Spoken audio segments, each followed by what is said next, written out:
18 आणि 19 जुलैपासून प्रत्येक शनिवारी प्रत्येक येणाऱ्या पुढच्या आठवड्यातल्या शनिवारी घेण्यात येईल असं त्यांनी सांगितलं। दुसरीकडे एक न्यायमूर्तींनी सूचना देखील सुनावली होती विरोधकांना की तुमच्या एकूणच अनेक याचिका आहेत त्या एकत्रित करून तुमच्याकडनं कोण नेमकं त्याचं युक्तिवाद करेल याबाबत स्पष्टता मागितली होती, मात्र त्यावर नेमकं काय झालं?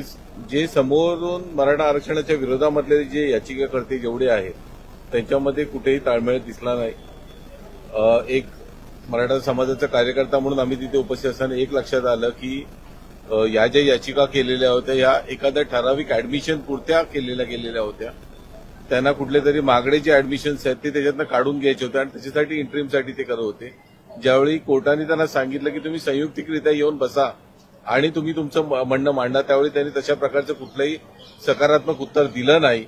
आणि एक नक्की आहे याच्यामध्ये की हे फ्रीडेड सर्व याचिका आहेत, याच्यामध्ये न्यायासाठी आलेलं नाही तर ते स्वतःच्या लाभासाठी आलेल्या या सर्व याचिका होत्या। आणि त्यामुळे आज कोर्टाने देखील सांगितलं की दोघांच्याही बाजू आहेत, मोठ्या समाजाची पण बाजू आहे, तुमची पण बाजू आहे, त्यामुळे घाईने कुठलाच निर्णय घेता नाही येणार। याचिका या बेंचकडे आहेत। आता या बेंचकडे जो पुढचे 2 ते 3 महिने ह्याच्यावरती जे काम चालेल त्याच्यावरनं जो आउटकम येईल तो बंधनकारक राहील। सदावर्ते यांची नक्की काय प्लॅन होती याच्यामध्ये आणि आज कोर्टाकडून नक्की त्यांना काय सांगण्यात आलं?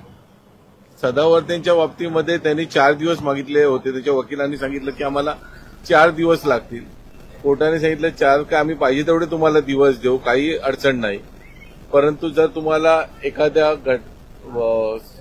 वेळेच्या फ्रेममध्ये जर चालायचं असेल तर तुम्हाला त्याच्यावरती तुमचं म्हणणं मांडावं लागेल, थोडक्यात मांडावं लागेल। परंतु ते स्वतःच आज गैरहजर होते, त्यामुळे आज त्यांच्या बाजूने बोलण्यासाठी तसं